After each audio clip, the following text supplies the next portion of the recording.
From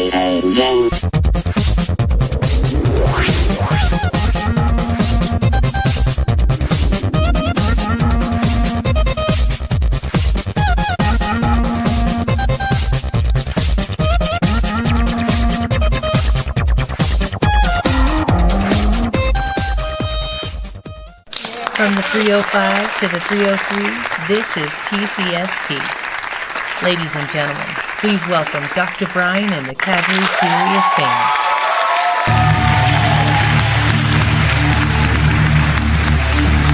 Welcome to the Casually Serious Podcast Mixtape Time Capsule. Tonight, we focus on the hits from 1986.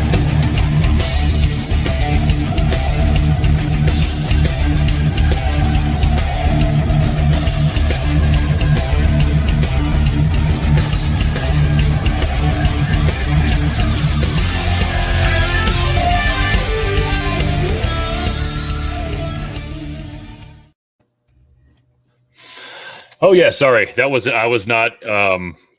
doing the Dr. Brian there at all. I don't know what you saw. So yeah, welcome to the 1986 version of the mixtape. This is definitely retro as hell, man. How you digging this, man? How you feeling? Are you feeling old or are you feeling young by seeing this right now, KenMan? First off, I mean, big ups to our graphic team. I mean, what was that? I felt like I was in pole position coming into the intro in this tonight. This was fantastic, man. How do you get ready any better than that? Than just jumping back into some old school arcade 80s just wonderfulness. That's all it is to me. You know, I'm an 80s. Yeah. I'm a 80s kid. Obviously, like yourself, we love the 80s. We love the 90s. That's our time frame. 86, this particular year, when we were just looking back at just albums and when they came out, this year just completely struck us for the amount of just incredible music that came out in 1986. So we just happened upon this time capsule. Happens to be 35 years later, exactly. So What do we got in there, man? It's kind of crazy, man. A word that I'm using, excuse me, for the sheer amount of albums. And again, we could not cover all of them. We're choosing about 10, and there's most of them are there that are on the list are basically big sellers from that year. A couple are the ones that we like to, but there was just and the word I'm using is staggering amount of amazing albums from bands that were coming. Now, this is sort of reaching the end of like the 80s new wave pop thing where you start seeing like Men Without Hats third album or some weird shit like that. Like whoever knew they even had anything past a first album, if I'm being honest.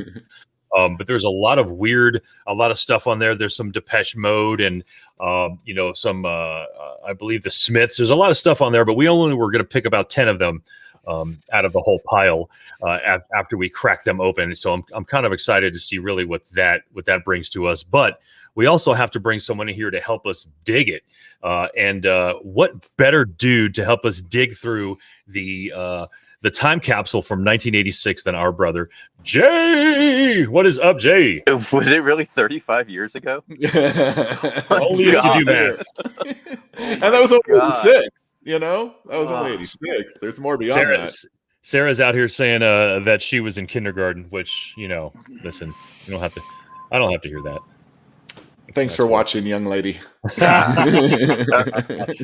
Thanks for showing up for real, though. But yeah, man, this year was insane. Jay, let me ask you right off the bat before we get into some of these records. Would you have any specific memories of the year 1986? Sixth grade. I was 12 years old. It was the first year I think I was getting like an allowance that I could spend on myself. So that's when music really came in. Was I had money of my own every Friday to go to Specs and buy music. I think because of my age, I was allowed to go farther on my bicycle, which allowed me to ride all the way to the mall to get the music. So sixth grade 86 was a huge year, man. Huge year. KenMan, how about you, man? Anything that pops out? Considering I grew up literally with this dude, I was with him going to Specs and getting all of this. Specs being our local music store, by the way. People are like, "What the hell is that place?" Gotcha. But for sure, that really what he's saying is dead on. We had money in our pockets and we could actually go and get music. We were more interested in music. The type of music that was coming out was really catching our eye. And a lot of our friends, usually a year or two older than us, but still kind of close within our group, were introducing us to a lot of this. And Bob, you were one of those guys, actually. So it was great having the group of people around us that we did to help influence us into the music we started listening to so young. Yeah, I know that year in particular that we're talking about, obviously 1986, that was the year that I met my my now wife. Which is awesome. Who can say that? Crazy. And definitely the music was just, we were all listening to so many different things. And as I'm looking at the background that I've got, the background that you've got, Ken, we grew up in Miami during the 80s. So the kind of stuff that people look as retro is just like Miami stuff to us. Do you know what I mean? Like I talk to people like who are my age when I moved to Texas, like, hey, what was like the retro era for you guys? And they were like, what do you mean, man? Like, all right, well, maybe it just was, maybe it was just like California and Florida that embraced that, because there really weren't a lot of palm trees out there in Texas. I didn't remember seeing them. And even the neon under the cars. I mean, we had the neon under the cars so early. Mm-hmm. And then you'd go to other states and see it like the 90s or something. And people, hey, check that. I'm like, y'all still have that? No, I mean, that's done. We're over with that. Hey, there's Specs. So we got a little Specs music store. Crazy thing. My wife's mom knows the Spectors very well, who are the owners of that place. And it was actually my wife's first job, the same store, the exact location you were speaking of. Kendall Lake Mall. Yeah, she actually, but I actually have had dinner with them and we talk. It's very crazy not to keep talking to them about the awesome music store that we all grew up going to. We all them going, yeah, whatever. It's like, we slept there. We slept in the back waiting for tickets for concerts. Slept out in the alley behind them and to get. What's up, Andrew? Yeah, that was really all the only. Yeah, we didn't have no internet, man. We had, you had to hope that you got yourself a Ticketmaster location. You're good. Yeah. Now the first one there, we'd sleep out in our spots basically in line in the morning. Everybody would be cool and just we always had fun doing that. I don't know how our parents let us do that. I don't think they did, but we figured out a way.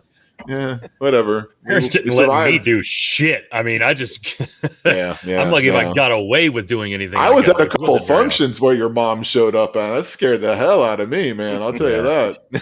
You okay? That's how bad it was. If it scared me, you got to leave because it wasn't at your house. You didn't do time like I did at my house because of that. Yeah, I didn't see you for like 2.5 years after that. Yeah, that was kind of. It was actually almost a full year where I didn't leave my house other than to go to school. That's if I even did that. That's a whole show by itself, right there, man. Yes, it is actually. So listen, without further ado, let's dive into some of these records, guys. I know that we had a big batch, obviously, that we had to go through. We looked at some of the ones that sold amazingly well. There's really nothing on here that we put on the list that we pulled off that sold well just because we wanted to put something on the list. We try to figure out what we can squeeze in a time limit right now. So without further ado, let's roll with the first one. And this is actually one of my favorite records, really, from Run DMC of all time, Raising Hell. Anybody who knows this album knows kind of what it was a turning point for these guys. They were kind of moving away from the old school rap that they were doing and really progressing a little bit more. Peter Piper, It's Tricky, My Adidas is one of the best. Walk This Way, that the crossover with Aerosmith, which was a huge commercial success. You Be Illin', and we have to also talk about Dumb Girl, which is the song that you play in your car to show off the bass that you just got. At least that's the way it was where we grew up. There's a lot of Tester songs out there, but that was one of them, and it was also something really funny to play with a dumb girl in your car. Because if they didn't get the joke, it was even cooler, even better. But yeah, KenMan, you got any memories of that album, man? I mean, obviously we all know about the Aerosmith crossover, but there's some other deep cuts in there people might not remember. No, this album was huge for me too, because it really got me into some of the rap that that I was still listening, obviously, to a lot of rock and roll, and this music to me was great because lyrically it was fun. I mean, just fun. You could laugh with it. You could, you can go along with the stories, and they were always just fun. The beats were insane. I mean, if you're not bobbing your head to anything that's they're laying down, then you're not paying attention to the music. Because this album in particular, I think they really showed themselves as a group. But for me, at that age, this was the perfect album, and it's a lot of fun. Haven't listened to it in a really long time. You hear some of it's tricky. Obviously, everyone knows Walk This Way, but You Be Illin' was like just absolutely one. It was a hilarious song. I knew word for word and just recited hilarious parts of that. People had no idea what I was talking about. I always found that pretty funny. And listening back to it recently really makes me appreciate what I liked it for. But at the same time, I see why I liked it at the age I was at the time as well. I'm not sure it aged well. I feel like it was just a song about two people or one person, whoever was talking at the time, completely bullying and shaming somebody with really mental health issues, really, is what I'm thinking. If you fucking listen to the lyrics, dude, the guy didn't have it. I mean, every different scenario is probably a mentally challenged person. So yeah, it was definitely a tougher time back there, kids. Don't cancel us. We've only have a few episodes. I don't want to do that. We're coming Jay, to do you have any memories? Realization now, I just remember Ken constantly playing this album and singing and dancing to it. So that's my memory. Dancing. Right here, any of it. Call me out on the dancing. Dancing in your living room with cardboard, but I did it too. So it was an embarrassing time to be a little white kid. So. Thanks, Jay. Thanks for calling me out on. There are some grand times in our life where we're very happy to be. The whole, like the entire summer at Kenny's house, that was basically the soundtrack coming out of his room. And it was everywhere. It was everywhere, man. And it was all over. It was all over. I know there was a video for You Be Illin' on MTV for sure, which was hilarious. So and MTV played a huge part. MTV really, when they used to play videos, really introduced me to a lot of stuff that I didn't know. So what was 84? Wasn't that, or was it 84 that MTV? I don't know. Yeah, but I didn't. 84 is when we got it on cable. We got it in like the beginning of 5th grade, but I didn't really pay attention to it until basically Headbangers Ball, when I was like, oh, what's this? And they're playing other stuff. And it was different. It was hip hop. It was a bunch of black guys. It wasn't August 1st. It isn't what my parents listened to, obviously. So it was new and different and cool. And Kenny loved it. I'm sorry that 1981 so much. 81 was when MTV came out, so this is the absolute peak. I don't know if when we got it, but it was when it was founded. So we're talking 86 was obviously, we know this. The reason why most of these albums were massive hits were because every single album had at least 2 or 3 massive singles on MTV that were happening. Yes, including this one. Videos. Yes, extremely like one that's off of this one, right? Ken, you're going to take this one. Yes. My favorite, my boys, Bon Jovi. Buddy. Let me tell you, this band and this album in particular, 3 top 10 singles with 2 at number 1. That's incredible. Spend 8 weeks at number 1, 38 weeks in the top 5, and a best-selling album in 1987. All right, this album came out in 1986, but it was the best-selling album in 1987. That's how great this album was. And I don't think anyone's really can deny there's anthems on this album that actually stand the test of time to this day. They're played in stadiums and entire crowds of people sing along as soon as the music stops. I've seen this in stadium after stadium with Living on a Prayer. This is just stuff people know. People who don't even realize they know. And when the music stops, they're like, oh my God, I'm singing along because I know the song. This is a great album. Not just in everything it won and anything it accomplished otherwise. Musically, Sambora is fantastic. The meld of the two of them with their songwriting is spectacular. But at the end of the day, it's not like technically a great album. They're not technically just, incredible musicians. There's better bands than this group. There's better singers than Bon Jovi. But the way that this went together and when it did, how it did, played out so perfectly. It couldn't have been a better album. And it was absolutely my favorite at the time. I want to talk about Run DMC playing it a lot. I'm sure I did, but this was the band that I was all about. And it really wasn't until Iron Maiden, until I really saw what Iron Maiden was, that kind of drew me away from some of this. And I didn't go that direction. I went more towards the metal at that time. But this band, I still to this day, I really love. And this album is spectacular. You know what? You're guaranteed to have a Manhattan spilled on you from some drunk Karen to this particular song. Definitely. Yes. That one in particular. There's a lot on there, like you said. I, on the other hand, didn't like it at all, man. But I'll tell you one thing. What it is was I remember noticing this was the first time in my life where I started noticing that chicks dig rock and roll and some of the music that because seriously, it was like, girls don't like Rush at all anyway. Back then I loved Rush and they were like, fuck those people. Like there was really nothing. I mean, we're talking about the antithesis of this was like Madonna and some of the other pop stuff that was very strong in the female eye. So to find out that some girls were wearing tasseled leather jackets in our junior high because of this band, I definitely was like, wow, that's cool. But I just didn't. It was too soft for me, man. Compared to Slayer and the other stuff that we had going on at the time, I didn't love it, man. What about you, Jay? Can't deny the good music, the songwriting. Yeah, looking back, they're a really good band, and more than anything, they have a great image, and they put out good videos, catchy videos, and MTV played them 5 times a day, if not more. So, yeah. Wanted Dead or Alive is still one of my favorite songs off that album. Like, not my cup of tea, that band, but undeniable musicianship. Even I'd Die for You, Never Say Goodbye. Like those are songs I know, and I'm telling you right now, I don't love that band, but I know 80% of this album because of how immensely popular and successful it was, man.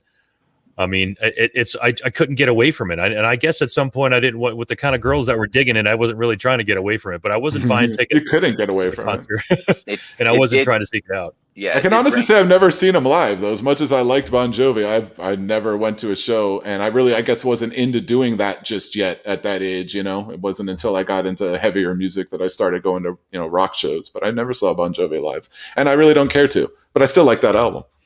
Yeah. Yeah, and they won't play anything from that album now. Anything. Really? He totally did. He won't even talk about that entire era of his career. Oh, he wants nothing. I don't understand musicians. Nothing to do with that. He wants to be No, he wants to be Bruce Springsteen. He doesn't want to be 80s hair anymore. He wants to be the take me seriously, hardworking guy from New Jersey. Good for him. Yeah. Hey, keep trying. He could do it. He still sells out stadiums around the world. So. Keep trying, but hoping they're going to play this music, man. If he stops playing this music, and who's going to go to that shit? How you not play "Living on a Prayer"? That's ridiculous. How do you sing "Living on a Prayer" at this age? At his age, actually, right now, it's just something. That's true too. There's some things that can hold up, and we see a lot of metal shows now of bands that we saw back then that can hold on to it. But I mean, I don't know that it's probably just tougher. And again, I think. Sambora was definitely his Jerry Cantrell in that band. Yeah, I don't know if I agree. I don't know that you could have both of them. He doesn't do without that. Them. Right. He doesn't do that with that album. Isn't that album without Richie? So no doubt they both had to be together, both in songwriting and music. But I thought the craziest thing, just looking into it, was that they were the best album in '87. I mean, '87 had Michael Jackson's Bad, Appetite for Destruction, Joshua Tree. This album beat all of those in record sales in '87. That's pretty amazing, man. Whew. Yeah, and again, we can't discount what they did for the chicks. Speaking of which, nice segue. We're gonna jump right into Poison. Look what the cat dragged in. Now, there's absolutely no way back in our day when you were flipping through these the records section at your local Specs or Sam Goody or wherever the heck you got your records back in the day, you stopped and were like, "Oh shit, is this Vixen? Is this possibly a girls' school, another chick rock band?" Yeah, I mean, what do we got going on here? Holy shit, they're dudes. All right. Okay, look, and this is not homophobia. Everyone who knows me understands this. It is utter confusion. Because I'm saying to myself, 13-year-old me was a confused young man. We got to talk about confusion, mother. At some point, I said to myself, why are you there's no way chicks are going to think you're hot if you dress like this. And then I got fooled because chicks loved them. And again, I'm going to throw them in a pile with Bon Jovi, which I don't even know if I meant to say that the way I said that. But I think Brian has that movie. Oh God. Can't say that. We can edit that out of there. I didn't like this music. Again, I grew up listening to, whether it was hip hop or rock or anything, it didn't matter. If it didn't have an edge to it, I probably wasn't digging it really in my life. Right. So I never found a place in my life for Poison. Although I know probably 15 are their songs, because when it gets programmed into your brain because of MTV and all this other stuff, and not to mention, if you're at a party at a rock party or something like that with your friends, you're going to have to throw on something from this or something from this, or you won't get any, the ladies aren't going to stick around, because, you can't play Altar of Sacrifice so many times before the girl wants to walk out of the house. So, I didn't really love this album at all. I hated it. I didn't really love what they stood for, because of the confusion I had in my brain that I had to listen to a specific kind of music, or else I probably was going to be looked at in a specific way. That's just the way teenagers are. But I didn't love it, but I can appreciate it now, knowing that it was pretty much the pinnacle of party rock. And I know glam is something that is applied to this band, but I don't think so for me. I consider them party rock, very much, like what's that band? Not The Darkness, but they're sort of in that vein. They're new, but it's all sort of the same stuff, man. Just like real party rock, and I get it. And again, it had a place because the chicks weren't hanging out at your party for long if some of the stuff wasn't being played. This album, for me, I disliked, only because at that time I was kind of just coming out of the kind of hair metal-y Bon Jovi type stuff, and I was starting to get into some more heavier stuff, I guess. And I don't know, for some reason I just went the other way with this band. When I saw them on MTV, I was like, I don't like this. I don't like anything about this. And I just rejected it totally. It took a few years, and then all of a sudden I appreciated it. I've actually seen Poison probably a half a dozen times, but that was probably 20 years after. Yeah, but probably maybe 15, 20 years after that album came out, because Brett likes to tour, man. So like he's around all the time. I like live music, and I would find myself at these concerts that was either Poison with Rat, or Poison with Def Leppard, or Poison with Journey, or Poison, you know what I mean? So I was always able to get to see somebody else, and Poison happened to be there a lot. And I didn't mind it, because like you said, it's party rock, and it is. Yeah. It's fun. I mean, it's fun. It's just, silliness. The words are completely silly. The music in general is simple, and that's what makes it more fun than anything else. And that's why the image was so important for them at the time, because that was obviously the image they wanted to portray for whatever reason. And it worked obviously for a whole lot of people, because the album was immensely popular. But for myself, I was turned off by that whole image at the time. And then once it became, I guess, maybe more accepted, there was more of it. It was more, I guess I started listening to it a little differently. Again, we're, 13 years old here. So decisions you're making are probably changing weekly. Their sound decisions. I like this album more than I would ever admit to when I was 13. I listened to it a lot. I don't think I ever took it out of the house in the boombox. I was a closeted Poison fan there. I've said it, and I feel so much better now.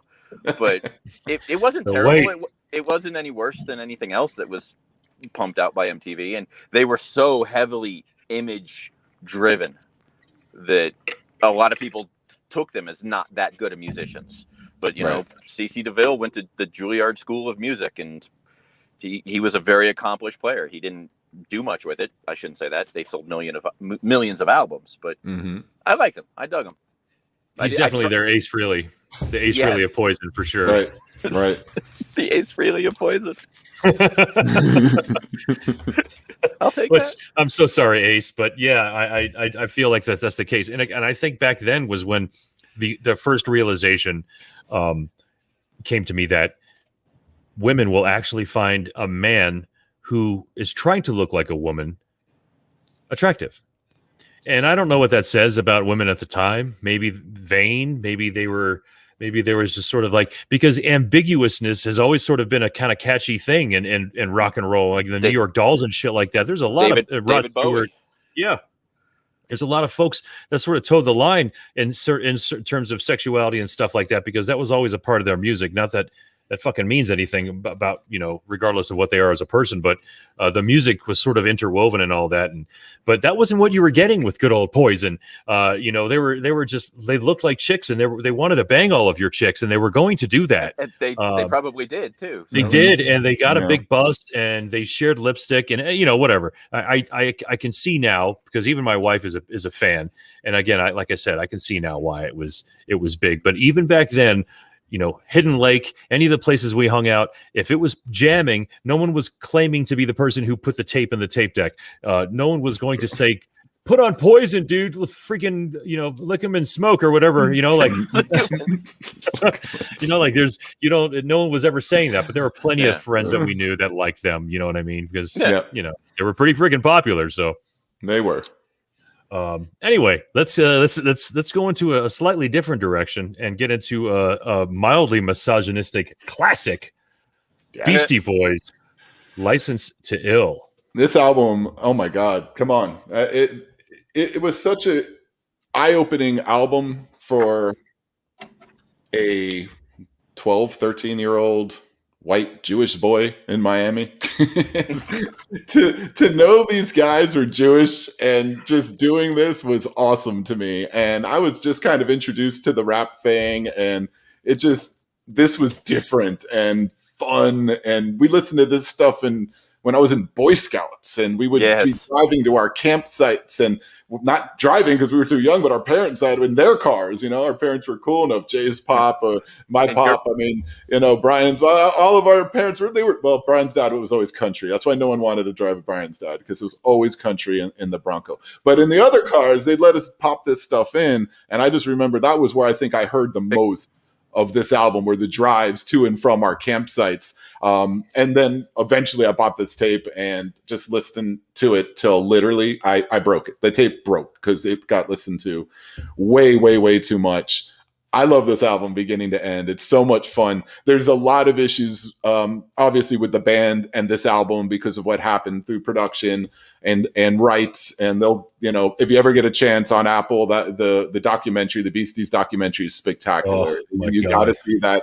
It's awesome. It's just the two of them talking you through the whole timeline. So worth it. But this to be the first rap LP to ever top the Billboard charts really said a lot about how the album played out. Not just to the little, white Jewish boys in Miami, but all over the country. I had sold, 9 million albums, and it blew up, completely blew up. And the sound was a little something different in songs like Don't Sleep Till Brooklyn and areas where we got to get a little bit of, especially with Slayer doing, Kerry King doing the guitar parts. That added a little something for us rockers too that we really liked. And the elements blended well. And again, timing, it's just something with 86 and these albums coming out at that time where people really were feeding into this and looking for this kind of music and this kind of sound and things that were changing stuff up a little bit. And that difference, that change was seen firsthand, definitely in this album. And I mean, I know Jay really liked this album. This was something that I know him and I would play constantly. So what do you think about this one, Jay? Victor Nelson is the one that brought this on the Boy Scout camp out. That's who it was. Nice. We went to the Keys, and Ed just got the Buick, which had the subwoofer hidden somewhere in it. And yeah, there were 6 Boy Scouts and my dad driving, and we were in the Keys, and we came to a stoplight, and there were like 4 girls in a convertible Mustang next to us, and Girls came on.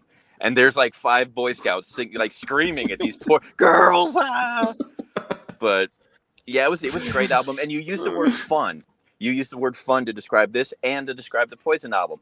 Right. It was lighthearted. It was an easier time. I don't know what it was, but it was just party music. It wasn't serious. It wasn't singing about guns and killing or anything like that. It was just a bunch of drunk frat boys basically making an album.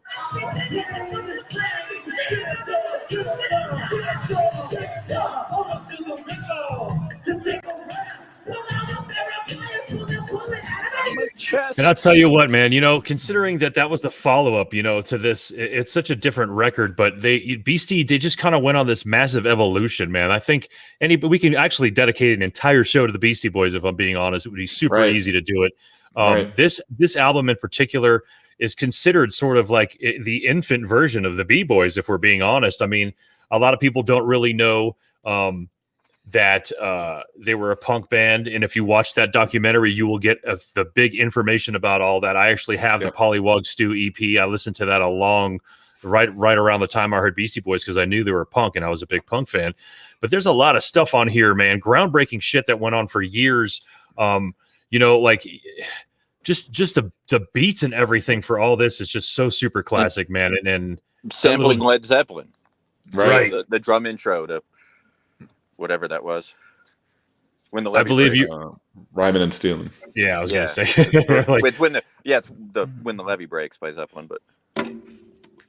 And that little doobie there on the right side, that was sort of like the little tongue-in-cheek joint being put out that a lot of people really didn't talk about, and it was a big spark. And I think watching the Eat Me license plate too. Yes, the Eat Me, the airplane identification. Everybody wanted to know what the words were, the letters. There are no call letters there for sure.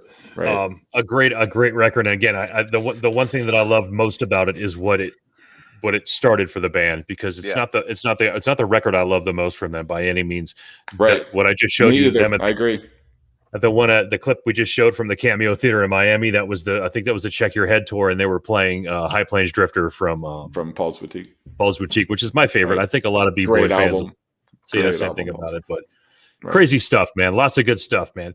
Yep. And going in another different direction, because that's what we're going to do on this show. We like to do that. Boom, boom.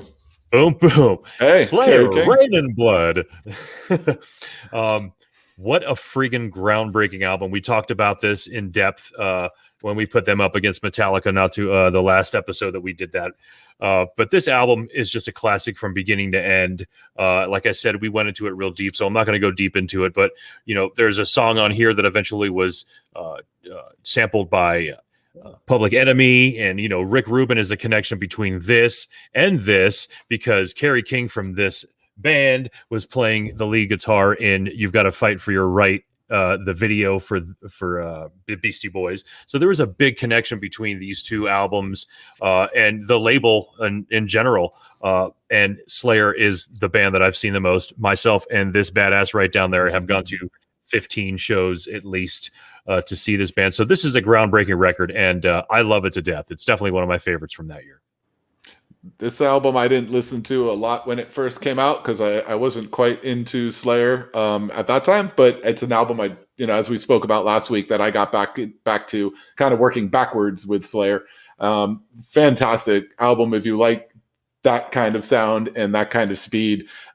It's fun for me, because I like hearing that difference of pace, I guess, from what I was listening to, because I guess I was probably a couple years behind, so I was probably listening to this in '88. But even still young, and the impression of the sound that you're listening to, and when you're hearing it coming at you like this, it's different. And I think at first it turned me off a bit. It was just like, what is that? I don't know what they're saying. I don't I don't like that. But once I kind of got a little bit more to understand musicians independently, like what a guitarist actually is doing, what a drummer is actually doing, as I was trying to learn very poorly how to play drums, I had a better appreciation for musicians. And once I was able to do that, I think then I looked at all bands differently. And that was the first thing that I was impressed with Slayer, was just like, how do you do that, man? How do you play like that fast, that long? So that I was more impressed with before the actual music. And then the music kind of came along with it. And as far as Slayer is concerned, this album is great. It's a pinnacle. And yeah, I didn't get into them at first. I think Brian turned me onto them later on, because they were too fast, and I couldn't understand what he was saying. And I more liked, the slower, the Maidens and the Priests and the Aussies. But it is the undeniable masterpiece of thrash metal that everything will always be compared to, and will always fail when compared to. Yep, 100%. And I guess if we're gonna talk about them, we can get into that real quick. The intensity that they share. Is it the Cameo? Oh, nice. You bet.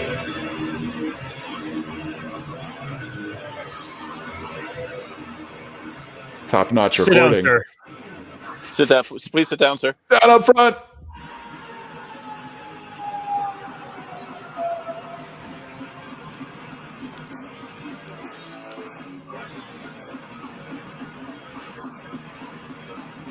That was a great night. What a great night. On top of that, you always know it's a bootleg from the These two cameo guys were shooter there.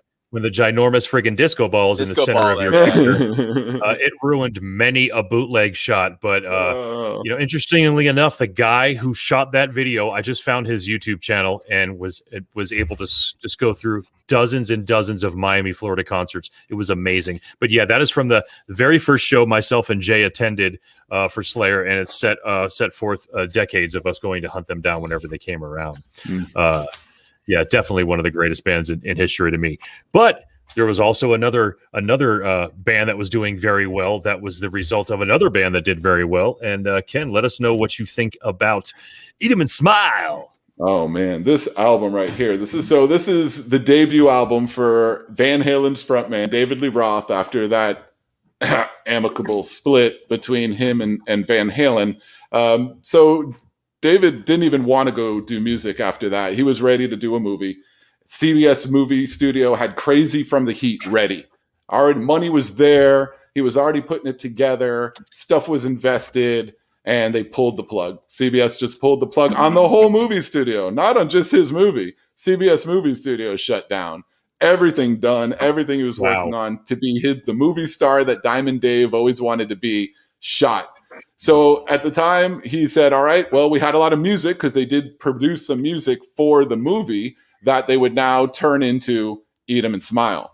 And in doing that, they wanted to, there was no way David was going to go out there with just any guitarist after his previous band had Eddie Van Halen. So he had to really search for this. But ultimately, what he found in Steve Vai, I mean, oh my God, like anybody that listens to this album will understand.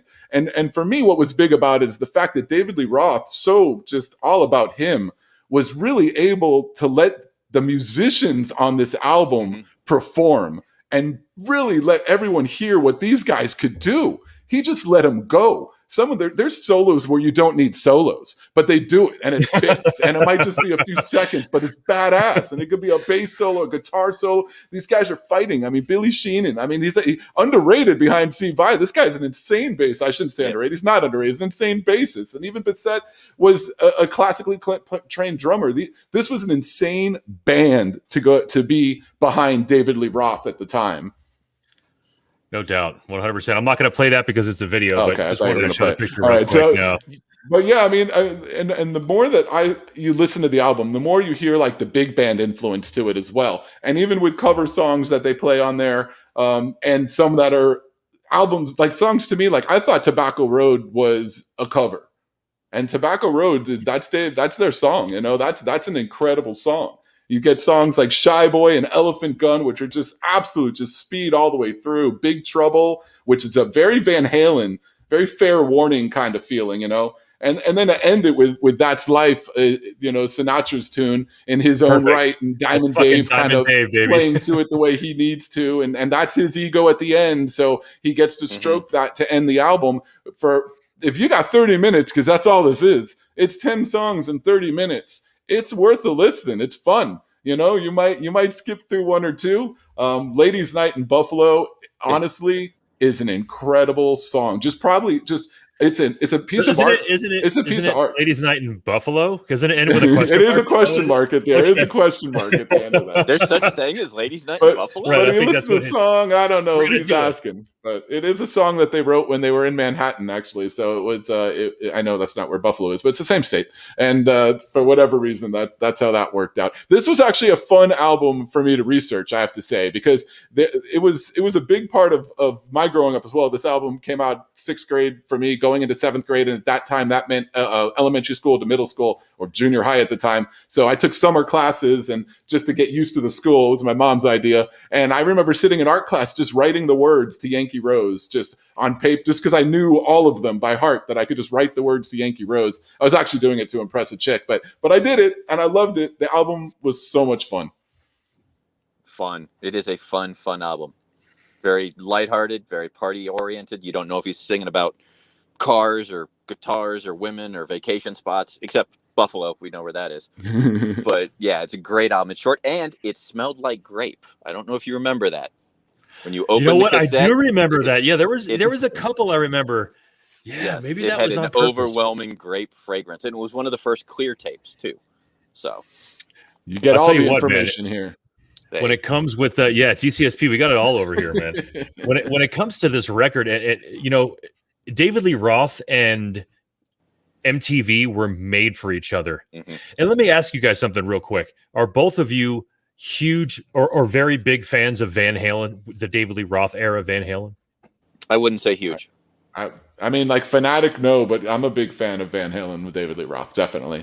The crazy thing is, they had their best years and the only years that they had. Well, they got together again, but they were already huge by the time this album came out, because obviously he broke up and started his own shit, David Lee Roth, yada, yada. But It's insane to think that when we were 13 years old, Van Halen had already been dissolved. Mm-hmm. Already done. And this guy is going on and like, so it was just it's crazy to think about that. Because wait a minute, how am I consciously jamming out to Van Halen from like 9 to 13? Well, we were. We all were. It was such a big band. And for DLR to come out and do what he did, and actually a lot of his Slam Dunk is one of my favorite songs from the DLR band. And that's probably, I don't know, maybe 10, 15, 20 years ago or something like that. But he did a lot of pretty good stuff solo, I think. And he's obviously not the greatest singer, but it wasn't ever about that, man. It was always about his charisma and his delivery. He's a showman. Right. He was definitely one of the greatest showmen. But speaking of which, let's go ahead and talk about sort of what happened after he left Van Halen. Look at that, how that lined up so nicely. It's crazy. It's almost like that shit was planned. But almost. If we're talking about a stupid successful album, we're definitely talking about this one. Good Enough. Why Can't This Be Love? Get Up, Dreams, Summer Nights, Best of Both Worlds, Forget About It. Love Walks In so many times. 5150, Inside. The sheer amount of tracks this particular album put out was insane. I don't think I gave it credit because, again, I think Jay pointed this out last time he was a guest of ours. He said that I'm a purist. I don't love Kiss past the four members. There's lots of bands. Slayer, for instance, I'm not going to say I don't love them, but I stopped listening and I stopped buying records from them. If Dave Lombardo wasn't on that record, I probably didn't buy it. So I'm a bit of a purist when it came to that. So when Sammy Hagar became the lead singer of Van Halen, I was like, dude, screw that, dude. And they started hitting us with these very poppy love songs, and I didn't get it at the time. I didn't like it. It didn't seem like the Van Halen I remember. So I think I moved on from them. And like a lot of things, I think I just had to mature as a person before I could really respect and understand what Sammy Hagar was for this band. And Sammy Hagar was the absolute biggest friggin' life preserver for a rock band you could possibly ever think of. And I know we could probably think of a couple different examples, but if he didn't save Van Halen, then I don't know who did, because this music and the stuff that they did was fucking phenomenal, man. And I just didn't love it because, I wanted to hear, DLR like screwing up his lyrics, and it just seemed more real. But when we're talking about really good music being put together and put together well and sung well in concert almost all the time, Sammy fucking delivered, man. So props to them for like most of the things that I didn't give a chance to back when I was a stubborn ass 13-year-old. I had to look back on this and say they did some great stuff. I'm not going to give it too much credit, but they did some really good stuff. This album, to me, I wanted to burn Sammy Hagar's hair every time I saw him running across the stage anywhere, running in front of my boys, man, and running on a stage where David Lee Roth is supposed to be with these guys. You talk about purist, and I think with this band at that time, I was kind of there, so I couldn't give this album a chance when it came out, and it came out at the same time that what we just talked about, Eat 'Em and Smile. And Eat 'Em and Smile, what I was getting was a lot more of guitar and bass solos and rocked, man. And this album, again, musically is incredible, but it's more synthesizer, and Eddie's playing with some different sounds that are just more poppy and fluffy, and it didn't hit as hard as like I thought Eat 'Em and Smile did. Now, retrospect once again from younger to older, this is a sick album. I mean, 5150 just delivers song after song. And again, these are time-tested songs. These are songs that are still good today. And that's why it was something that, again, it was all about me just not at the time being a fan of Sammy Hagar in particular. But it's a great album. I will also say it is the only album that I like from Van Halen and the Sammy Hagar days. I mean, they could screw off after this For Unlawful Call Knowledge, all that. I don't even know, whatever. They're all terrible. All of Not it. a fan Black and of, Blue, you know, like all the that Pound crap. Cake? That's all garbage. 5150, I'll give it to him. That album, very good album overall, looking back now. But there's nothing after that I liked. And if you hear that man sing now, Sammy Hagar, at his little Cabo Wabo thing, I just heard him on Sirius Satellite. They did some concert and he was singing up there. Oh my God, I couldn't turn the shit off fast enough. It was like a terrible sound. Listen, terrible sound. It was like strangling an an ostrich or something. It was, what are you doing? You can't hear this on the radio. He's 76 years old. But stop singing, dude. Bring somebody else up there that could sing your songs or something, man. Nobody needs to hear that. Terrible. Sorry, don't like it, Sammy. Yeah, tell us how you feel. That's my point. Yeah, this was Van Halen's 5150 was like Van Halen's first grown-up album. Like you said, it was very keyboard, very pop oriented, very radio oriented. They got a lot of airplay with 1984, and they wanted more, so they continued in that direction. And this was the first Van Halen album I ever purchased with my own money. I knew who Van Halen was. I just never bought albums before then. But I remember you seeked this album out and gave it your money? Well, I got it for Christmas. I got this and Journey's Greatest Hits and State of Euphoria for Christmas. Wow, what a contrast! I think this great album. It was their, like I said, their first grown-up one. They went to college, and Dave stayed in high school, kept going back to the high school to hang out with the high school kids, kind of like someone I know. So Wooderson, and you know, again, yes, I would exactly. I meant me, but Wooderson. All right. I keep getting older. They stay the same age. Yes, they do. It was definitely a little bit too much of a maturity for me. But I do think, and again, it gives me a chance to say this: Michael Anthony is the Richie Sambora of Van Halen. Mm-hmm. Yes. Oh my God. Yes. Nice. Good that you said that. Very his true. harmony. Yeah, his harmonies and his backing vocals and his bass believable. And his bass. Yeah. Yeah. Dude, the singing, seriously, just the singing, dude. If that guy just sat back there like, ooh, you know, like just fucking was a backup singer for Van Halen, it would be insane because he is so good. Eddie did lend a lot to that as well. And they both had very similar voices. But, dude, there was just something about that, like, and I'm not going to try it. I'm just saying that he had like a horn voice where it cut through every time. Mm-hmm. It was fucking amazing, man. Hey, Andrew, take care, man. Thanks so much. Yeah, I didn't give it a lot of credit again. I'm not going to either because I'm going to stand by that. I think it was a mature album for the time. I just wasn't ready to do so. But let's get on to the next one. So you weren't able to do so, were you? Well, Peter Gabriel was able to do so. 5 times platinum with this album. And this is a guy who really, at this time, was fusing rock with pop and soul and elements of traditional world music. I mean, he had everything going. And to start this album with Red Rain, oh my God. Like you don't have to listen to anything else if you don't want to. But Red Rain, obviously Sledgehammer, that reached #1 on the Billboard chart for a long time and stayed there. The album was nominated for a Grammy that year, and he only lost to Paul Simon. So, I mean, this was an album that I don't think I was ready for at that age. You know, it was still, you know, Sledgehammer. There's videos, so you're watching it. I never turned it off or said I hate this. It was a little different or whatever. I think I appreciated it somewhat, but certainly as I got older, I got to appreciate him. And 100% after I saw Say Anything, I got to appreciate at least that song. You know, that's iconic. John Cusack with the boombox, you know, holding it up to Ione Sky's window, playing In Your Eyes. Any of you that have never seen the movie Say Anything are all sitting there going, I know what the hell you're talking about. But I mean, there's like, I saw a t-shirt at Target with this Cusack holding the boombox up. So it's like, I knew what that meant. It's like, does everybody know that? It's like a thing now. But I mean, anyway, so that was, you know, that was obviously the popular song to be used in that movie, and great movie, by the way. And but this was an album I think I listened to and appreciated more a few years later, I would say, probably in my college years.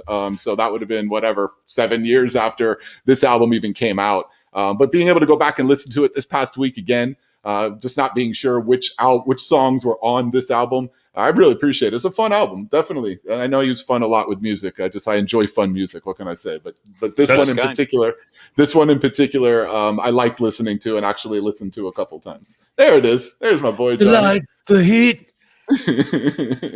Ione Sky, boy. Ooh, yes, that was Let's another go ahead reason to watch the movie. Does anybody know who married Ione Sky? One of the Beastie. Anthony Kiedis eventually, right? Ad Rock actually Ad did. Rock, yeah. Really? Yeah, Ad Rock was married to her. Matter of fact, didn't they do a really horrible movie together? Probably. God, it was talked about in that documentary. If you listen to what Ad Rock, remember he was in that car and he had to act all cool. Remember that That's the movie they're talking about with Ione Sky. But huge pop culture reference, man. Definitely. This part, like, if let me tell you, man. And you know what's funny? And I think there was a story behind that. I think I read John Cusack actually picked a Fishbone song that he wanted to play. And I believe John Hughes was like, no, we're going to roll with and you go with anything that John Hughes says. Yeah. And it was just that catapulted it. I mean, it became symbolic, you know, and I think whenever I hear that song, for sure, I'm thinking of Cusack.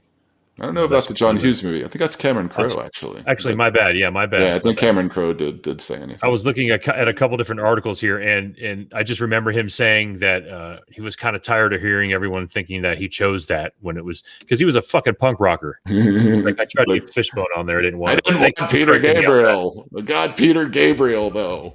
I think I just assume Cusack is involved. Honestly, he's in every Hughes film. That's why I went with you at first, and then I was like, "Oh wait, hold on, man. I don't know." My bad. My brother would have pinched me for that one. But all right, hey, we got to correct it. Jay, do you have any memories of so? Just the funny videos. Hi there. Sledgehammer. Just the it's funny gonna videos. be cold. That's all he said. Jay's gonna go. Jay with the weather. It's cold. All right, very good, Ollie. Very nice, very nice. Well, let's move on. Pastor of Muppets. The old Pastor of Muppets, man. We spoke about this one last week too. In length. Yes. I don't want to say ad nauseum, but it was definitely at length. There's so many songs on here that I'm in love with, and like I said, we talked about it. It's just insane. It's just another one of those additions to a ridiculous year packed with amazing hits. Right. KenMan, anything else you want to add to Master of Puppets? God, I don't know if there's anything I can add after I said last week. I mean, this is a great pinnacle album for me. A huge album, great album. We don't need to go over it all again.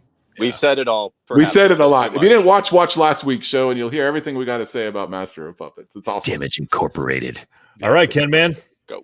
Jump right into something we didn't talk about last week. That's Ozzy Osbourne, Ultimate Sin. This album I loved, and it was an album that from Ozzy, Bark at the Moon, incredible sound, Jakey Lee. I mean, again, got to really throw what he could do again. He absolutely shreds on this album, and Ozzy does his thing and has songs that I don't even think he had anything really to do with.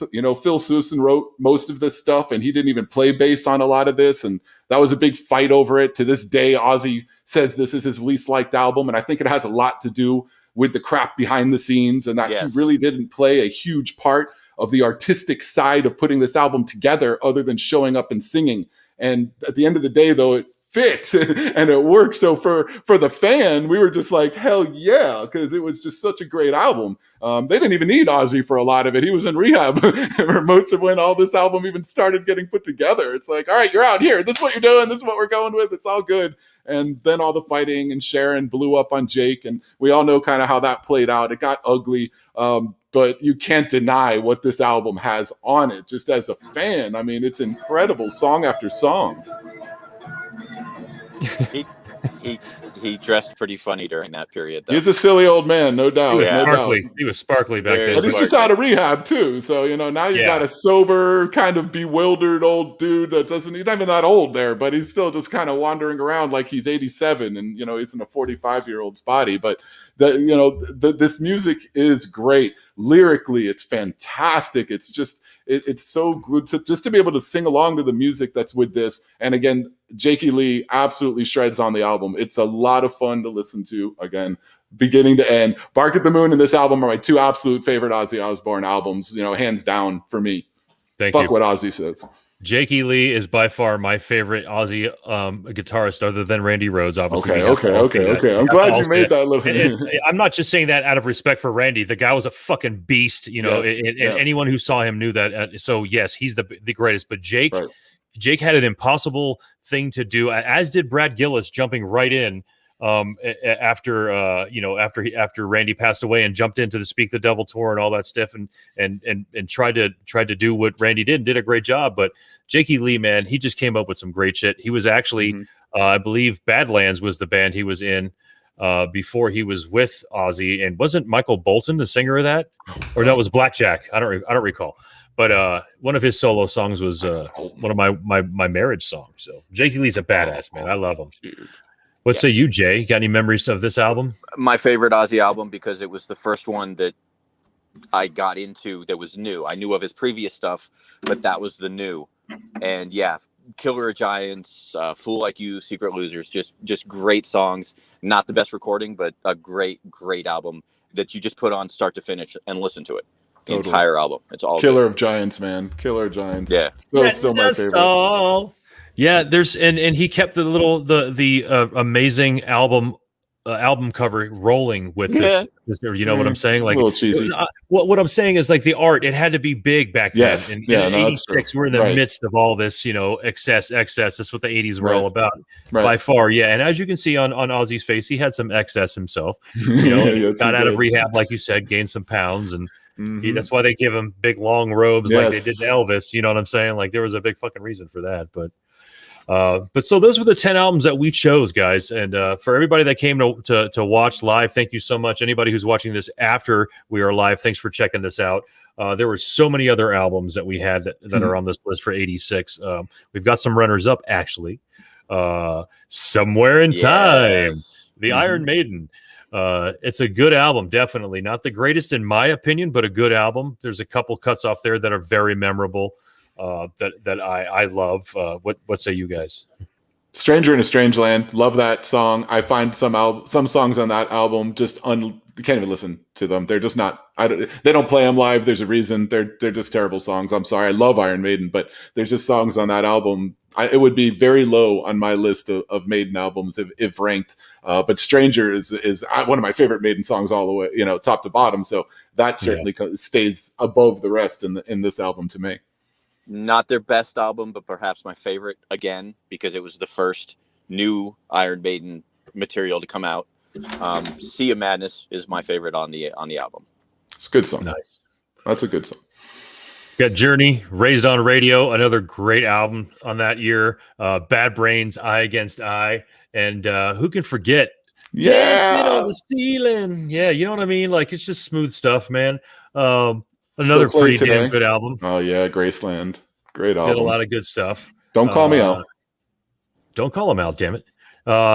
This is another one that did pretty decent.